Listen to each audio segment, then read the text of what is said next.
नमस्कार.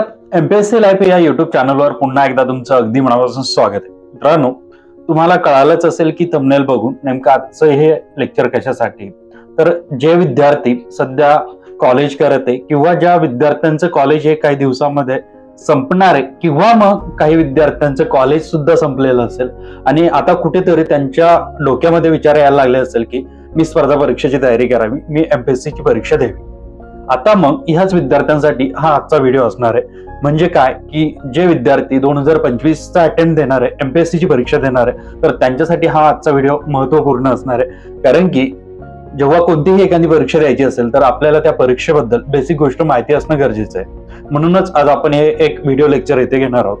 आता मग व्हिडिओ लेक्चर सुरू करण्याच्या अगोदर एक महत्वाचा मुद्दा की जर का अजून तुम्ही एमपीएससी लाईफ या युट्यूब चॅनलला सबस्क्राईब केलेलं नसेल तर एकदा चॅनलला सबस्क्राईब करून ठेवा, जेणेकरून जेही परीक्षा संदर्भातले महत्वाचे अपडेट्स असतील तर ते तुम्हाला या आपल्या युट्यूब चॅनलवरती मिळत राहील. तर सुरू करूया एमपीएससीच्या एक्झाम बद्दल त्या माहितीला. तर मित्रांनो बघा, तुम्ही ऐकलं असेल की एमपीएससी ची परीक्षा जी काही 2025 पासून पुढे होती तर ती नवीन पॅटर्न चेंज झालाय, तो म्हणजे डिस्क्रिप्टिव्ह पॅटर्न आलाय. आता या नवीन पॅटर्न बद्दल आपण बघणारच आहोत, पण पूर्णपणे की एमपीएससी ची परीक्षा ही कशा पद्धतीने घेतली जाते, म्हणजेच काय की एक्झामचा पॅटर्न नेमका काय, एक्झामचा सिलेबस त्यामध्ये काय आणि ही परीक्षा कोण देऊ शकतो, तर या सर्व गोष्टी आपण डिटेल्स बघूया. आता सुरुवातीचा एक महत्वाचा मुद्दा घेऊया की एमपीएससी नेमकं काय. तर आता एमपीएससी बघितलं तर एमपीएससी म्हणजे महाराष्ट्र पब्लिक सर्व्हिस कमिशन आपण त्याला म्हणत असतो. हा झाला फुल फॉर्म. आता एमपीएससी ही अशी एक बॉडी की ही बॉडी एक्झाम कंडक्ट करत असते. जे काही महाराष्ट्र शासनामध्ये प्रशासकीय अधिकारी लागणार आहेत तर त्या अधिकाऱ्यांची निवड करण्याचं काम हे एमपीएससी करत असते. आता एमपीएससी ही एक बॉडी आहे आणि तिचं काम आहे की एक्झाम कंडक्ट करणं. आता एमपीएससी मध्ये आपण थोडंसं समजून घेऊया की एमपीएससी मध्ये काही ग्रुप तयार करण्यात आलेले. त्यामध्ये group A, group B, group C असे एकूण 3 ग्रुप आपल्याला पडताना दिसतात. आता मग ग्रुप ए म्हणजे राज्यसेवा, आपण ज्याबद्दल माहिती इथे बघणार आहोत तो म्हणजे ग्रुप ए.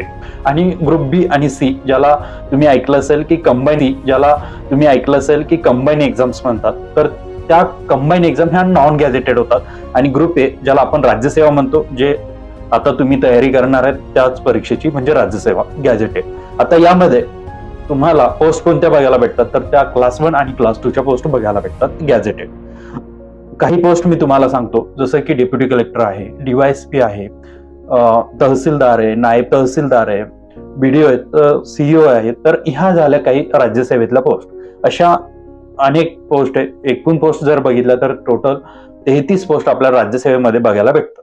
आता मग हे झालं पोस्ट बद्दल. आता मग नेमका एक्झाम पॅटर्न कसा आहे, तर एक्झाम पॅटर्न मध्ये पूर्वपरीक्षा होते, पहिला टप्पा ज्याला आपण प्रिलिम्स एक्झाम म्हणतो, दुसरा टप्पा आहे मुख्य परीक्षा ज्याला आपण मेन्स एक्झाम म्हणतो, आणि तिसरा टप्पा आहे तो म्हणजे इंटरव्ह्यूचा, ज्याला की ऑफिशियल शब्द आहे पर्सनॅलिटी टेस्ट. अशा एकूण 3 टप्प्यामध्ये ही एक्झाम घेतली जाते. आता जो काही पहिला टप्पा आहे तो म्हणजे पूर्वपरीक्षेचा.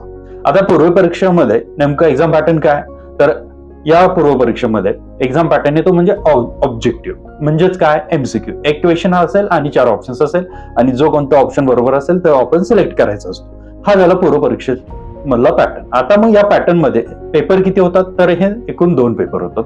पहिला पेपर असतो जीएसचा ज्याला आपण जनरल स्टडी म्हणतो, आणि दुसरा पेपर असतो सीसॅटचा ज्याला आपण सिव्हिल सर्व्हिस ऍप्टिट्यूड टेस्ट असं म्हणतो. आता मग हे दोन्ही पेपर आपण थोडक्यात बघूया. आता जीएसचा जो काही पहिला पेपर असतो ना, तर मग या पहिल्या पेपरमध्ये एकूण क्वेश्चन असतात 100 आणि मार्क्स असतात 200. मग आता हे 100 क्वेश्चन नेमकं कोणकोणत्या विषयावरती विचारले जातात, तर त्यामध्ये history, geography, polity, economics, science, current affair आणि एन्व्हायरमेंट असे एकूण 7 विषय आपल्याला हे पहिल्या पेपरमध्ये बघायला भेटतात. आणि हे 7 विषय म्हणून हे 100 क्वेश्चन आपल्याला तिथे विचारले जातात 200 मार्क्ससाठी. हा झाला पहिला पेपर. आता दुसरा जो की आपण मगाशी बोललो सीसॅटचा ज्याला आपण सिव्हिल सर्व्हिस ऍप्टिट्यूड टेस्ट म्हणतो. मग आता या पेपरमध्ये कोणकोणते कॉम्पोनंट असतात किंवा कोणकोणते विषय असतात. पहिला विषय असतो तो म्हणजे कॉम्प्रिहेन्शन म्हणजेच पॅसेज, जे की तुम्ही आतापर्यंत तुमच्या स्कूलिंग लाईफमध्ये पॅसेज सोडवले असेल, म्हणजेच हे पॅसेज मधून आपल्याला आन्सर शोधायचे असतात आणि ते लिहायचे असतात, म्हणजे तो एक प्रकार ज्याला आपण कॉम्प्रिहेन्शन म्हणतो. दुसरा प्रकार असतो मॅथ रिझनिंगचा, जे अंकगणित आणि बुद्धिमत्ता. आणि तिसरा याच्यामध्ये घटक येतो तो म्हणजे डिसिजन मेकिंगचा, म्हणजे असे काही केस स्टडी दिलेले असेल आणि त्यावरती आपल्याला डिसिजन द्यायचे असतात. असे मिळून किती क्वेश्चन असतात सीसॅटचे, तर ते 80 क्वेश्चन्स असतात. 80 क्वेश्चन असतात पण मार्क्स हे 200 असतात. कारण की 2.5 मार्कला एक क्वेश्चन असतो आणि जीएस मधला जो काही पहिला पेपर आहे तर त्यामध्ये 2 मार्कला एक क्वेश्चन असतो. अशी मग एक्झाम ही प्रिलिम्स होते 400 मार्कांची. पण इथं एक गंमत आहे, ती काय तर पहिला पेपर हा तुमचा रिझल्ट साठी कन्सिडर होतो किंवा मेरिट साठी कन्सिडर होतो. तो का तर दुसरा जो काही सीसॅटचा पेपर आहे तर तो तुमचा आहे क्वालिफाईंग आहे. तो म्हणजे 67 मार्क्स म्हणजेच की 33%. तुम्हाला 200 पैकी काय करायचं आहे, फक्त 67 मार्क सेकंड पेपर मध्ये पाडायचे आणि सर्वात जास्त मार्क कुठे पाडायचे तर जीएस मध्ये. म्हणजेच काय ते सेकंड पेपर क्वालिफाईंग आणि पहिला पेपर मेरिट साठी कन्सिडर होणार. म्हणजे पहिल्या पेपरनुसार तुमचा कट ऑफ ठरणार आहे, हे इथं लक्षात घेणं गरजेचं आहे. आता हे झालं पूर्वपरीक्षेबद्दल. आता पूर्वपरीक्षेचा फॉर्म मग भरता येतो का तुम्हाला? हो. तर जर का तुमची 12वी झाली असेल तर तुम्ही फॉर्म हा भरू शकता, कारण की अपेअरिंग असताना तुम्ही पूर्वपरीक्षा देऊ शकता आणि मेन्स जेव्हा तुम्ही द्याल म्हणजे पूर्वपरीक्षा क्वालिफाय कराल आणि मेन्सचा फॉर्म भराल तेव्हा तुम्हाला ग्रॅज्युएशनचे मार्क हे कंपल्सरी असणार आहे. म्हणजेच काय पूर्वपरीक्षा द्यायची असेल तर तुम्ही अपेअरिंग असताना देऊ शकता. आणि विशेष महत्वाचं म्हणजे इथं काय असणार आहे तर इथं तुम्हाला अटेम्प्ट काउंट होणार नाही. म्हणजेच काय तर तुम्ही अनलिमिटेड अटेम्प्ट देऊ शकता तुमची जी काही वयोमर्यादा असेल त्यापर्यंत. म्हणजेच तुम्ही अटेम्प्ट हा देऊ शकता, जरी तुम्ही ग्रॅज्युएशन कंप्लीट केलेलं नसेल तरी सुद्धा तुम्ही प्रिलिम्स देऊ शकता. आता मग आपण वळूया पुढच्या टप्प्यावरती, तो म्हणजे मुख्य परीक्षेचा म्हणजेच की मेन्सचा. आता मेन्स मध्ये काय आहे पॅटर्न तर डिस्क्रिप्टिव्ह, जो की आपण आत्ताच तुम्ही काही दिवसापूर्वी चर्चेत पण ऐकला असेल हा मुद्दा की डिस्क्रिप्टिव्ह पॅटर्न होती एमपीएससी. तर मग आता हे समजून घेऊया की डिस्क्रिप्टिव्ह म्हणजे काय. आता डिस्क्रिप्टिव्ह म्हणजे की तुम्हाला आन्सर रायटिंग करायची. या अगोदर कशी होती एमपीएससी तर ऑब्जेक्टिव्ह होती, पण आता तुम्हाला आन्सर रायटिंग करायची. मग आता आन्सर रायटिंग करत असताना त्यामध्ये पेपर असतात एकूण 9 पेपर. आता हे 9 पेपर कोणकोणते चला बघूया. आता मग पहिले जे 2 पेपर असतात ते लँग्वेजचे असतात, कारण की तुम्ही आतापर्यंत जे काही कॉलेजमध्ये शिकलात तिथं पण तुम्हाला लँग्वेज घेणं हे कंपल्सरीच होतं. तसं एमपीएससी मध्ये सुद्धा तुम्हाला एक भाषेचं ज्ञान असणं गरजेचं आहे, म्हणून तुम्हाला लँग्वेजचे 2 पेपर असतात. पहिला असतो मराठी आणि दुसरा असतो इंग्लिश. असे झाले हे 2 पेपर. मग आता ह्या 2 पेपर मध्ये जे काही मार्क्स असतात तर ते प्रत्येकी 300 मार्कला एक पेपर, म्हणजे मराठी 300 इंग्लिश 300 असे झाले हे 2 पेपर. आता मग पुढचे जे पेपर आहे तर ते म्हणजे जीएस चे असतात, काही एसएचा पेपर असतो आणि काही ऑप्शनलचे असतात. मग आता 3 नंबरचा पेपर असतो तो म्हणजे एसे रायटिंग. एसे रायटिंगचा पेपर असतो 250 मार्कचा. या 250 मार्क मध्ये 2 एसे आपल्याला लिहायचे असतात. एक असतो 125 मार्क्सला आणि एक असतो 125 मार्कला. असा हा एसेचा पेपर 250 मार्क्स. मग येतात जीएस 1, 2, 3, 4. आता हे जीएस 1, 2, 3, 4 काय तर ते आपण थोडक्यात समजून घेऊया. आता तुम्हाला पहिलं कळालं असेल की प्रिलिम्स मध्ये एक पेपर होतो जीएसचा. इथं हा एक पेपर सर्व विषय मिळून झालेला असतो, जे काही 7 विषय असतात त्यामुळे. पण आता काय होतं की जेव्हा तुम्ही मेन्स देतात म्हणजे काय की तुम्ही ऍडव्हान्स लेवलला जातात. याचा अर्थ काय होतो की विषय वाढणार आहे, म्हणजे असे एक छोटे मोठे विषय असतात टोटल 14-15. मग आता हे जे 14-15 विषय तर त्या आयोगाने काय केलंय की सोयीनुसार की काही विषयांना डिव्हाइड केलंय. तर ते मग डिव्हाइड केलंय 4 पेपर मध्ये.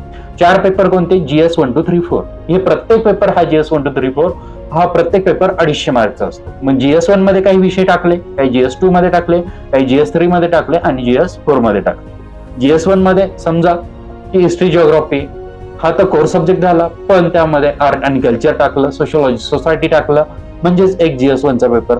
सेकंड पेपर जीएस 2 चा, ज्यामध्ये आपल्याला पॉलिटी आहेच जो की कोर सब्जेक्ट आहे, पण पॉलिटीचा अजून सब सब्जेक्ट कोणते तर इंटरनॅशनल रिलेशन्स असेल, सोशल जस्टिस असेल, इंटरनल सिक्युरिटी असेल. हे झालं जीएस 2 मधले विषय.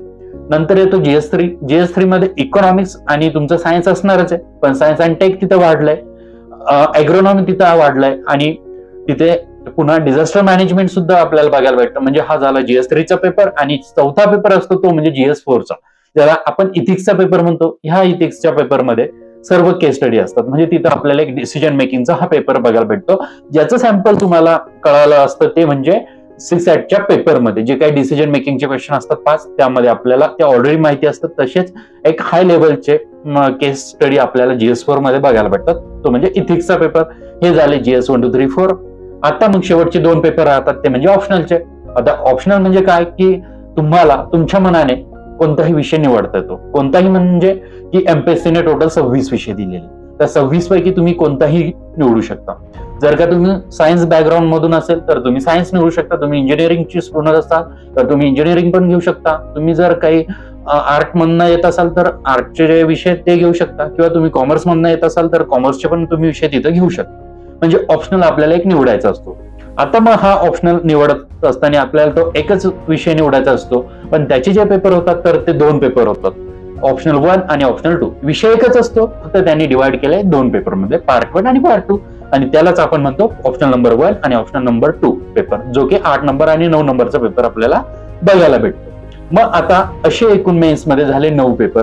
पहिले जे 2 पेपर होते ते लँग्वेजचे होते, नंतर एसेचा पेपर होता तिसरा, नंतर 4 पेपर हे तुम्हाला जीएसचे असतात आणि नंतर ऑप्शनलचे पेपर. आता मग हे जे काही 9 पेपर होतात तर हे 9 पेपर मिळून मार्क होतात 2350. पण फायनल रिझल्ट हा 2350 नुसार नाही लावला जात मेन्सचा, तर तो लावला जातो फक्त 1750 मार्क्ससाठी. आता मग इथं ट्विस्ट ही आहे की जे पहिले 2 तुम्ही पेपर दिलेले होते लँग्वेजचे, मराठी आणि इंग्लिश, हे दोघेही पेपर इथं क्वालिफाईंग आहे. जसं की प्रिलिम्स मध्ये सीसॅट पेपर होता क्वालिफाईंग, तसं मेन्स मध्ये सुद्धा हे 2 पेपर लँग्वेजचे क्वालिफाईंग म्हणजे की 25% क्वालिफाईंग येते. म्हणजे तुम्हाला मराठीमध्ये 300 मार्क पैकी कमीत कमी 75 मार्क घ्यायचे आणि इंग्लिशमध्ये सुद्धा 300 पैकी कमीत कमी 75 मार्क घ्यायचे. म्हणजे हे दोघं पेपर क्वालिफाईंग. फक्त काउंट होतात मार्क ते म्हणजे पुढच्या 7 पेपरचे, एसे रायटिंग, GS 1 2 3 4 आणि ऑप्शनलचे 2 पेपर, असे टोटल मार्क होतात मेन्सचे 1750 मार्क. आता मग रिझल्ट लावला जातो मेन्सचा. आता मग मेन्सचा रिझल्ट लावल्याच्या नंतर तुम्हाला पुढे बोलवलं जातं ते म्हणजे इंटरव्ह्यूला. इंटरव्ह्यू असतो तो म्हणजे 275 मार्क्सचा. मग आता तुमची प्रिलिम्स पण झाली, मेन्स पण झाली आणि इंटरव्ह्यू पण झाला. मग आता फायनल रिझल्ट कसा लावला जाईल, तर फायनल रिझल्ट हा असा लावला जातो, त्यामध्ये जे काही मेन्सचे 7 पेपर असतात त्यांची बेरीज 1750 मार्क, इंटरव्ह्यूचे मार्क 275, असे मिळून 2025 मार्क. त्या दोघांची बेरीज करून म्हणजेच 2025 मार्क हे असतात तुमचे फायनल मार्क. ह्या फायनल मार्क मध्ये तुमचे प्रिलिम्सचे मार्क काउंट होत नाही, तुमचे मेन्स मधले 2 पेपरचे मार्क काउंट होत नाही. म्हणजेच काय, टोटल मार्क असतात 2025 आणि या 2025 मार्क नुसारच तुमचं हे सिलेक्शन पुढे होत असतं. मग आता इथं सिलेक्शन होत असताना काय गोष्टी विचारात घेतल्या जातात, तर सिलेक्शन होत असताना जेव्हा तुम्ही मेन्सचा फॉर्म भरता तेव्हा तुम्ही प्रेफरन्स दिलेले असतात. एक प्रेफरन्सचा विचार तिथे केला जातो. आणि दुसरा महत्वाचा मुद्दा म्हणजे की तुम्हाला जे काही मार्क्स आहेत तर त्या मार्क्सच्या रँक वाईज तुम्हाला ही पोस्ट अलॉट केली जाते. एक साधं समजून घेऊया आपण. जसं की तुम्ही 12वीच्या नंतर एखादी सीईटी देतात. आता कोणी मेडिकल सीईटी देतं, कोणी इंजिनिअरिंग सीईटी देतं, कोणी लॉ सीईटी देतं. आपल्याला हे कॉलेज कसं अलॉट होतं माहिती ना तुम्हाला, की ते म्हणजे कॅप राऊंड नुसार. आपल्याला जर चांगले मार्क असेल तर गव्हर्नमेंट कॉलेज भेटतं, त्याच्यापेक्षा कमी असेल तर मग एखादं थोडं कमी याचं कॉलेज भेटतं. तसं सेम याच्यामध्ये होतं. जर की आपल्याला जास्त मार्क असेल तर आपल्याला चांगलीच पोस्ट भेटणार आहे, लाईक की डेप्युटी कलेक्टर असेल, डीवायएसपी असेल. तर यानुसार आपलं हे फायनल सिलेक्शन होत असतं. तर ही संपूर्ण प्रोसेस म्हणजे आपल्या एमपीएससी राज्यसेवा परीक्षेची प्रोसेस. तर ही सर्व प्रोसेस आपण अगदी थोड्या शब्दात आणि अगदी व्यवस्थितपणे इथं समजून घेतली. व्हिडिओ जर का तुम्हाला आवडला असेल तर व्हिडिओला नक्की लाईक करा आणि तुमची जे काही नवीन मित्र आहेत, जे नवीन तयारी करायचं बघताय, तर त्या मित्रांना सुद्धा आपला हा व्हिडिओ नक्की शेअर करा. तर थांबूया आपण इथे. आणि जर का तुम्हाला काही क्वेरीज असेल तर कमेंट बॉक्समध्ये त्या क्वेरीज टाकायला विसरू नका. Thank you so much.